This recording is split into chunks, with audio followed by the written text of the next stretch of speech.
Where's the dad? Now, I grew up with 4 boys. So my mom and dad didn't have to worry about that. But I can imagine trying to walk out of the house as a lady dressed like that. My dad would have gotten something and just thrown and chucked it at me. Hard as he could. Because my dad had, hey, well, you're not going to do this. Hey, you're not going to dress that way. You're not going to look like that. You're just not going to. The conviction, or the stone of modesty. Again, modesty means appropriate. We'd have less rules. I tell these people all the time, we'd have less school rules if people just do what's right. If people just do right, we'd have less school rules. Number 2, how about a conviction of music? I'm amazed. Again, parent, I'm not here to slam. I promise. Know my heart. I'm pretty open. I want you to know. I want you to see me. And I'm not telling you what to do. I'm not. That's not my job. God has given you your house. God has given you your kids. But the world is after your kids through music. Music is a God. I'm amazed. You know, we'd say, stand up, give me 5 Bible verses. Jesus wept. In the beginning, God created the heaven and the earth. Or God so loved. And that's great. If I said, hey, stand up, give me the top 10 songs of the Billboard Top 100. They gave the top 20. All right? Hey, music. Ephesians 5:19, speaking to yourself in songs, in hymns, in spiritual songs, sing and make a melody in your hearts to the Lord. Statement. The music stars of today, mom and dad, do not want your kid to live for God. Bottom line, they don't want your child to live for God. Justin Bieber, mom and dad, does not want your kid to live for God. Bottom line.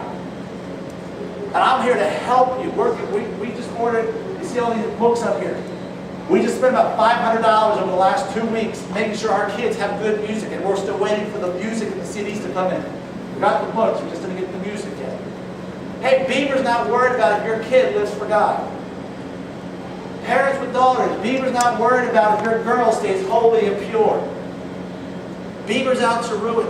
You get Eminem. I was looking on the internet today.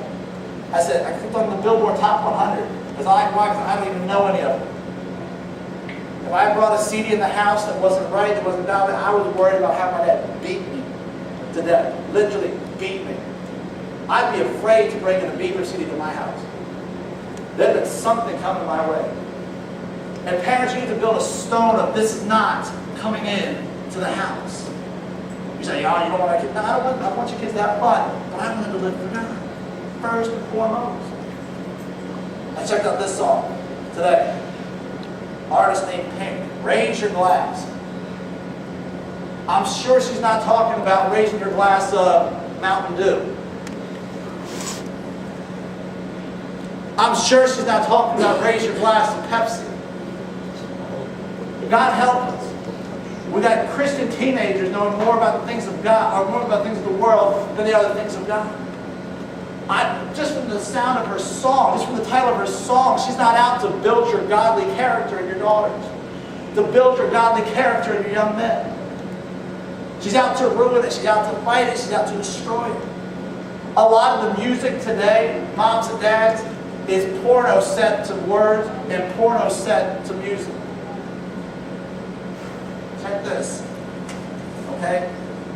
Again, I'm not angry. Listen, I'm trying to help. Listen to some of this. Where's the phrase? This is one of the songs that printed off today. Christmas wasn't merry. 14th of February. Not one of them spent with you. How many dinner dates set dinner plates, and he didn't even touch his food? How many torn photographs are you taking back? Tell me that couldn't see an open door, but no more. If you let me inside of your world, then there'll be one less lonely girl.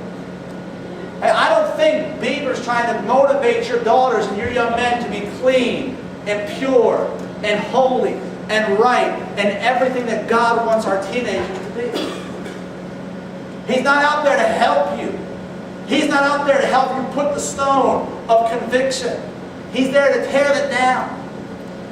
We need to, again, we're ordering music, and we're ordering music, and we're ordering music. Why? Because we want to get it into your kids' hands, to get it into your hands, so we can put stones up and say, hey, not happening here. Again, I would love to have a fly on the wall if I tried to do that at my house. My wife, she'll tell you, she lived with her grandparents growing up. And she tried to sneak in, and this is old school, okay? She tried to sneak in a Mariah Carey CD in her house when she was living with her grandparents.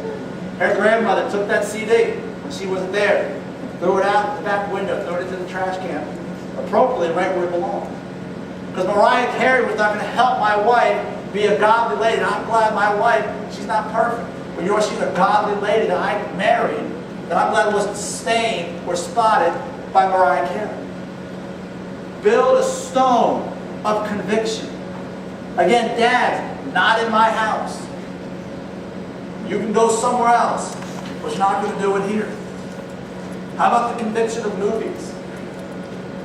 Listen to some of these stats I'm going to read you. The average American will spend 9 years of their life in front of a television. 9 years. So if you live to be 50, that means at age 41, basically, you've stopped living. Like an average American, 9 years, when they die, boom, man, 9 years of their life is spent in front of a television. Okay? Listen to this one. By the age of 18, okay, children, or I guess an 18-year-old, will see more than 200,000 violent acts. By the age of 18. 44% of kids say they watch something different when they're alone than when they're with their parents. 44%. Again, I would have loved to try to switch on MTV when I was 14, 15, 16. Okay, my dad is old school. My dad is, you know, this is how it's going to be. This is how it is. This is how it's always going to be. You know, we're not changing it. No, it don't matter. There's a show on, I saw on the news the other day, you know, MTV has come out with this new show called Skin. And basically it's child pornography. And the parents will let their kids just watch this child pornography over and over and over again. By the age of 18, again, a child will watch over 250,000 sexual acts.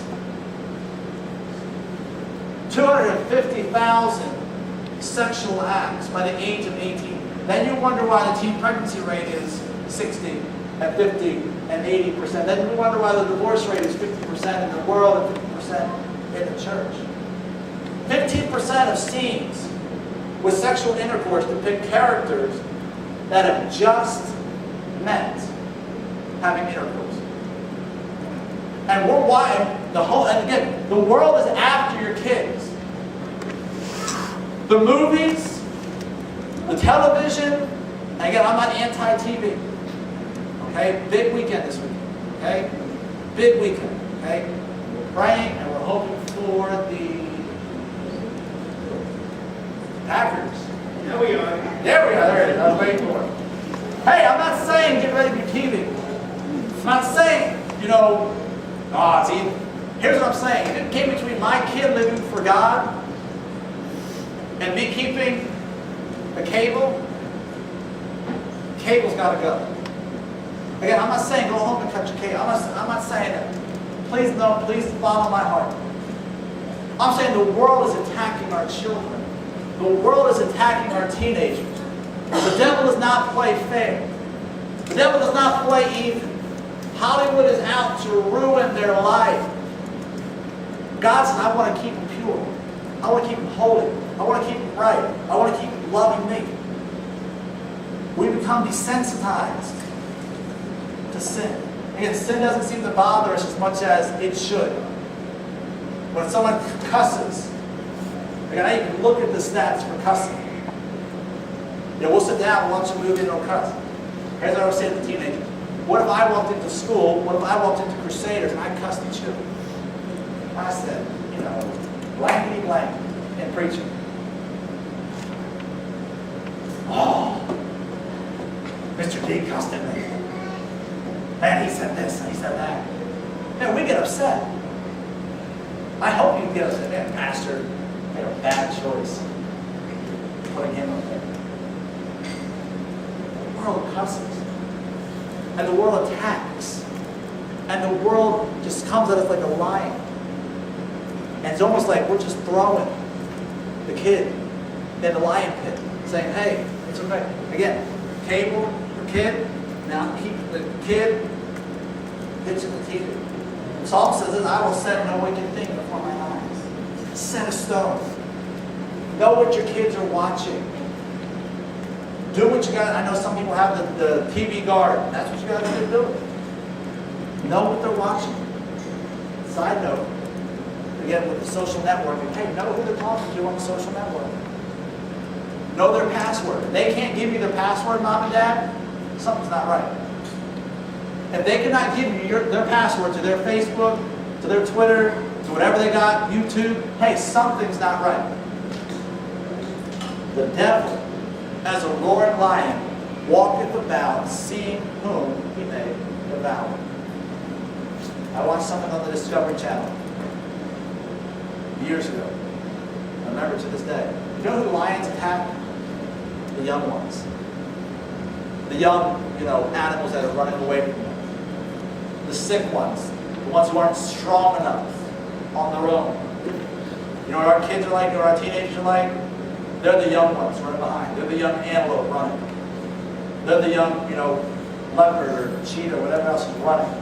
And the devil's going to get them. Set a stone. Set a stone. Hey, not here. Like I said at point 1, everything is based on, does God get glory out of this? Third stone of conviction we need to set is manners. I teach 6th grade. Okay, I teach 6th grade Bible. Okay, and I taught them a very valuable lesson on Friday. It's 2 words. Yes, sir. No, sir. Yes, ma'am. No, ma'am. And sometimes we think of saying yes, sir, no, sir, and please, and thank you as manners. But how about other manners? How about our church attendance? Moms and dads, in February, we're starting team bus routes. Sunday morning, there's always bus routes. Sunday night, we're starting bus routes. They need church. They need church. They need to be there Sunday night. They need to be there Sunday morning. Hey, they need to be there Wednesday nights. They need as much church as they can get. They need the word. They need the preaching. They need the other teenagers. They need the singing. They need church. But I need church. I need to be in church. I was listening to something this week.